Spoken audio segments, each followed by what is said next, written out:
Jóvenes, ¿cómo están? Les saluda su profesor Jorge Alvarado.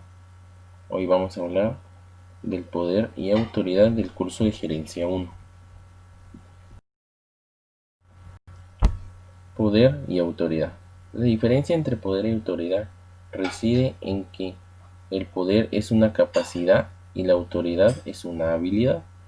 En este sentido, el poder puede adquirirse, mientras que la autoridad depende de la habilidad de una persona para influir sobre otros. Entonces aquí tenemos que diferenciar qué es poder y qué es autoridad. Primeramente, el poder es algo que se le asigna a alguna persona y que puede darse de diferentes maneras,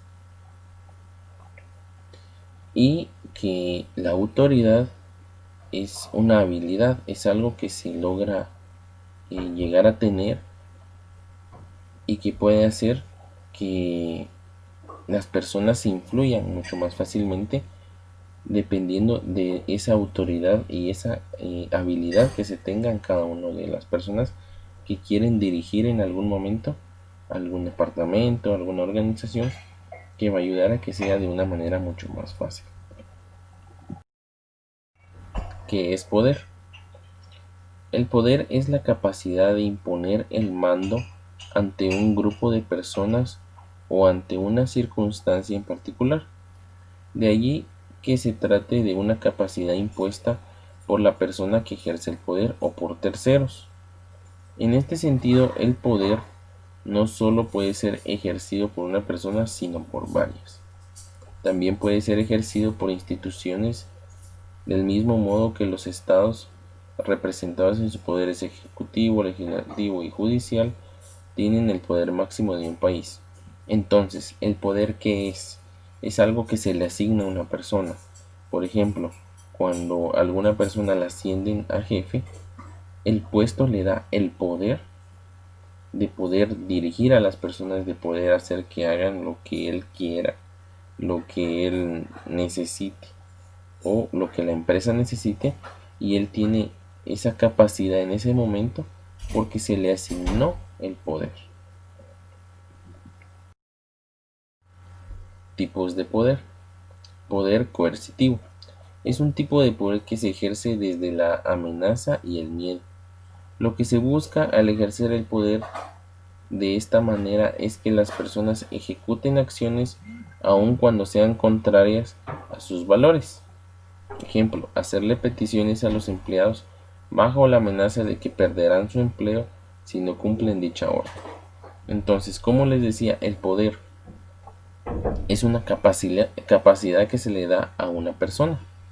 Y el poder coercitivo es que, como ya tiene esa capacidad de poder mandar a los demás, pero tal vez estas personas no le quieren hacer caso, entonces él o ella tiende a ejercer el poder coercitivo, que es a base de amenazas y de miedos, hacer que las personas hagan lo que ellos quieren, pero amenazándolo, que es el ejemplo que está aquí, de que si no hacen alguna actividad o una tarea, si no lo hacen se les va a despedir. Entonces, ¿qué está haciendo? Se les está amenazando, si no hacen las cosas se les va a despedir. Ahora, el segundo es poder de recompensa. Es el tipo de poder que se ejerce al generar un intercambio. El poder de recompensa puede ser positivo. Si se logran los resultados de venta esperados, el empleado ganará un viaje o una comisión. O negativo. Si un empleado rompe algún producto, se le descuenta su salario. Es decir, el poder es algo de recompensa, es algo que tiene que lograr ser un intercambio. Si es algo bueno lo que hizo, la tarea que hizo la hizo muy bien, entonces se le va a dar un premio. Pero si se equivocó o en este ejemplo nos dice que rompe algún producto, entonces se le va a descontar de su salario eh, dependiendo de qué valor tenga el producto. Pero entonces eso es poder de recompensa, que si hacen algo bien, se les dará un premio, y si hacen algo mal, se les va a castigar.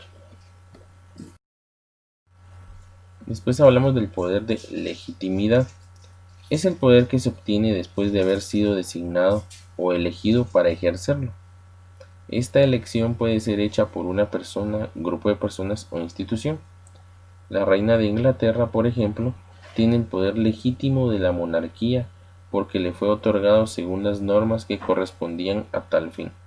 Es decir, el poder de legitimidad nos está diciendo que es un poder que se le asigna a una persona o un grupo de personas le asigna. Es decir, si van a nombrar al jefe de un departamento, puede ser que la junta directiva lo asigne y diga, esa es la persona ideal para el puesto, y se le asigna y se le deja en ese puesto.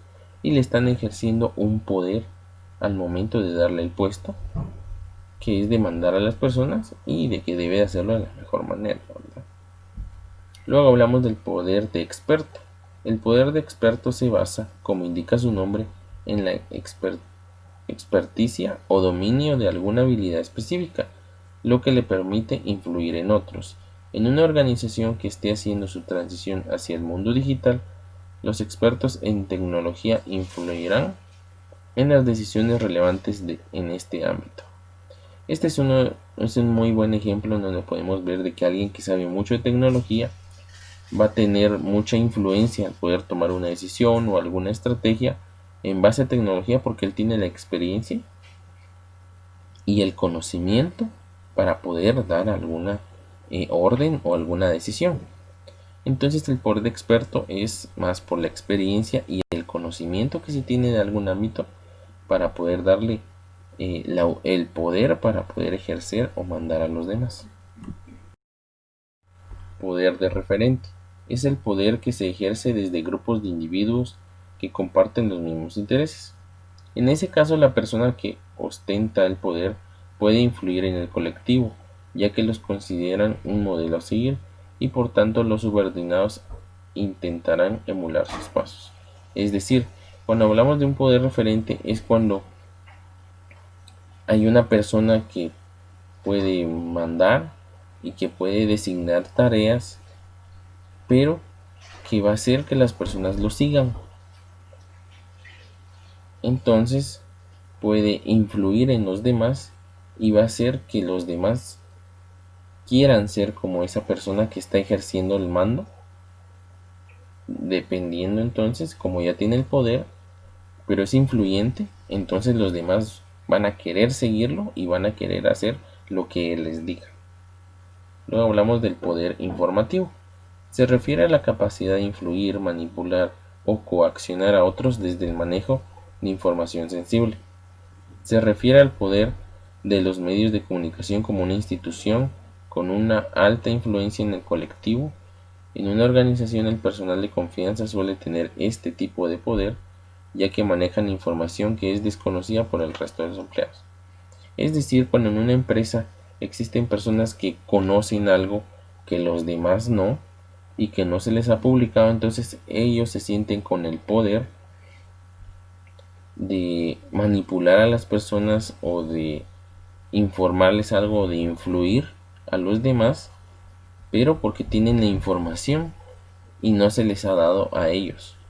Entonces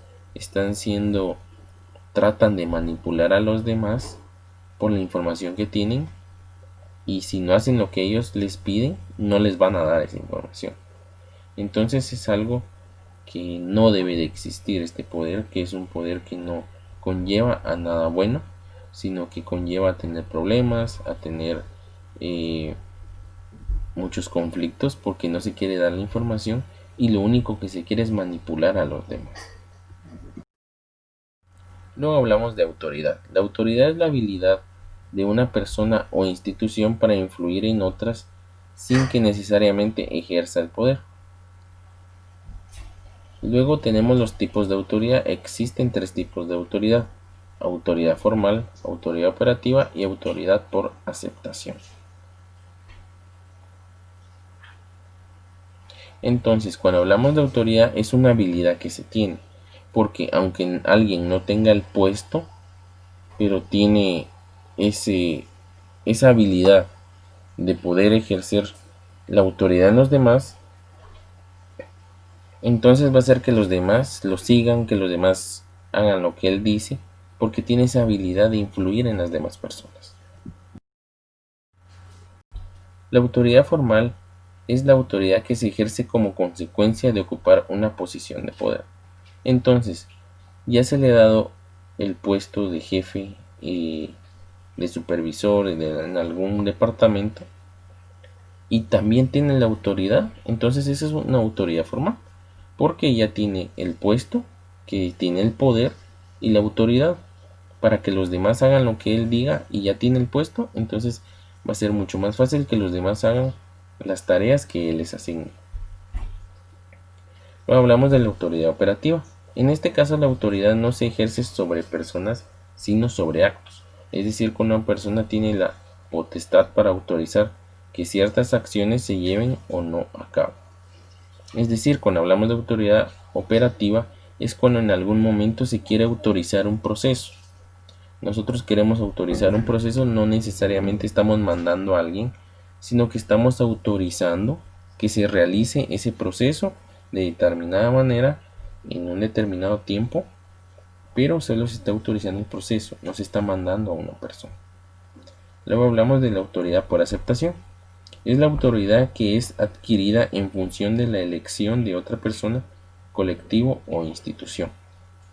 Es decir, aquí es cuando alguien ya tiene la habilidad de que los demás lo sigan, entonces los demás lo eligen, o un cierto grupo quiere que esa persona sea el jefe, el dirigente, el director de algo, pero porque tiene la habilidad y ellos consideran que sí va a ser capaz de poder realizar todas esas tareas y de tener esa responsabilidad de poder influir en los demás.